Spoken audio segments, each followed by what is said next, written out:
about that. I just think it's very peculiar that we know so little about Christ when he had such a major role to play.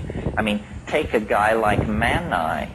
Mani, the founder of Manism, who was born in, I think, around 320.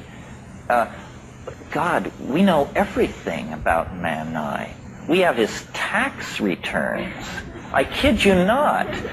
We have the guy's tax returns, and we know what he looked like, we know who his friends were, we know he had marital problems. A real person, you know?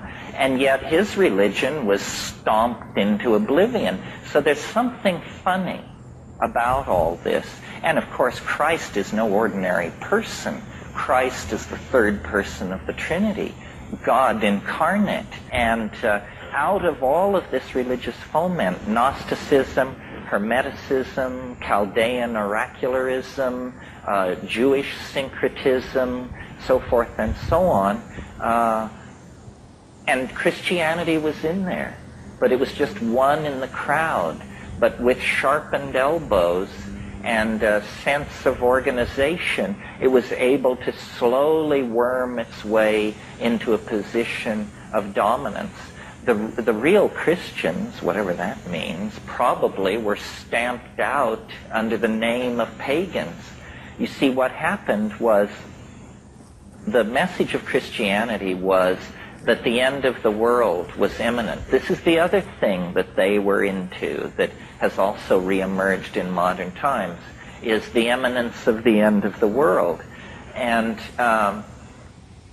so for about 180 years after Christ, or 150 years, everybody just was like so stoned out on this rap that no serious organization got done.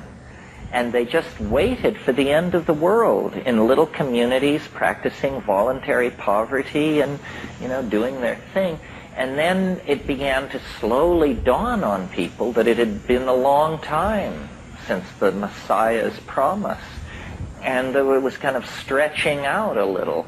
And so then certain mentalities in that situation said, this, return of the Messiah is all very well, but I think we should get some real estate under our control and begin a vigorous building program and maybe found some schools and stuff like that. So these religions began to turn away from their end of the world ecstatic millenarianism and to see themselves as organizing for the long haul.